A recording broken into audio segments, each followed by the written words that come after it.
the question of our stance, right? And not wanting to fall into the machinations of the enemy. And so we, as we all know and pray every day, we're looking at the Lord's Prayer. And of course, in the Lord's Prayer, we ask not to be led into temptation.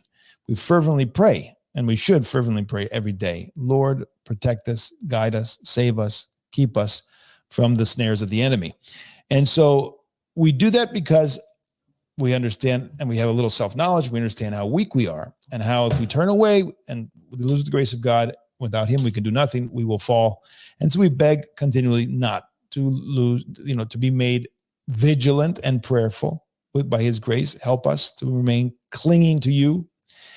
And so we fervently pray, being well aware, he says, of our weakness, to be delivered from the prophesied trials, neither to face the coming of the Antichrist, nor the movement of the aforementioned nations, nor to apostatize from the selfish faith due to a fatal threat. But let us keep the witness of our conscience inviolate as much as possible. This is all St. Andrew. So very important, the stance we keep spiritually. And he's saying, don't become indifferent or complacent, but beg God not to be a part of that, right? That's not that, I'll live at the end times, whatever, it doesn't matter. No, you don't do that. You don't have that stance. Elsewhere, the Lord tells us in other ways to pray to avoid temptation and not be complacent or indifferent or proud, like I can handle it or whatever it is, right? No, you avoid the occasion for sin. You avoid and you do not trust yourself.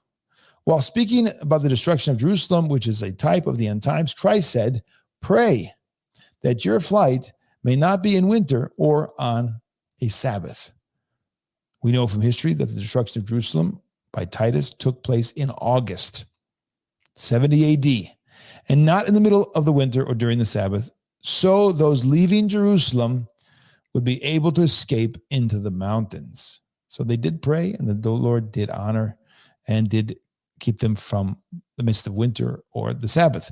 These words of Christ were a clear warning for the Christians who were living in Jerusalem to desert the city before the closing of the gates. We talked about this before. Phenomenal how much care he gave to those Christians in the first, after his crucifixion and ascension. So he asked them to pray that it would not occur during the winter, right? So St. Andrew asks us to pray that we are not led into temptation while facing all of these prophesied events, knowing our weaknesses and the possibility of losing our faith and denying Christ, and being unable to withstand the terrible evils that await humanity. All right. So this is an essential cornerstone. When you say the Lord's Prayer, rather, remember this. Hopefully this will be like inserted now into your memory permanently. And when you say the Lord's Prayer, you remember to be mindful of this understanding, and also a short little petition there in the deep depths of your soul. Lord, protect me from the wiles of the Antichrist. Protect me from the deception of the age. Let us continue to pray, he says, because when the dreadful trials appear, he says, I don't know. I have no idea. How am I going to react or stand, or what my outcome will be? This is the stance of the Holy One. This is not the stance of the dumb one or the weak one. This is the stance of the Holy One. How many people don't get that? That's the humble stance. We're nothing. We're nobody without Christ. We have no hope. We have no chance. And so we're constantly begging, Lord, keep us by thy grace.